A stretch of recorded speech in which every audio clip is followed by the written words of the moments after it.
ভালো মেয়ে ঠিক কাকে বলে জানো? ভালো ছেলে মানে কি? তুমিও বলবে? সহজ প্রশ্ন, মাপকাঠি একটি।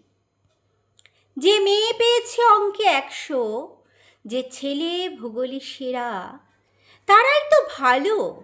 সবাই বলছে হীরের টুকরো ওরা। কাগজে ওদের ছবি ছাপা হয়, টিভিতে দেখায় মুখ। ওদের জন্য আমারও তো ভাই আনন্দে ভরে বুক। তাই তোমাকে বলছি, দেখে শুনে পাই ভয়। এত এত নাম্বার পেলে কি ভালো ছেলে মেয়ে হয়? আচ্ছা ধরো না, যে মেয়ে পেয়েছে অঙ্কে অনেক কম, তার গান শুনে মুগ্ধ সবাই, হাততালি হরদম। যে ছেলেটা পাশ করে গেছে এবারেও টেনে টুনে, আমরা অবাক ওর আবৃত্তি শুনে। নাটকে ওর নেশা আছে খুব, পরের বিপদে ছোটে। পাড়ার তিন্নি বাংলায় নাকি 30 পেয়েছে মোটে। কিন্তু মেয়েটা খেলাধুলোতে 10খানা গায়ে নামি। তুমিও বলবে ওরা নয় কেউ দামি।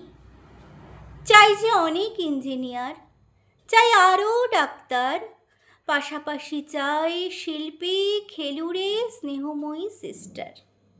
কম নম্বর পাওয়া ছেলেটাই কারিগর হবে বলে দেশটা গড়তে ওরই হাতে দেখো কত দরকারি কাজ।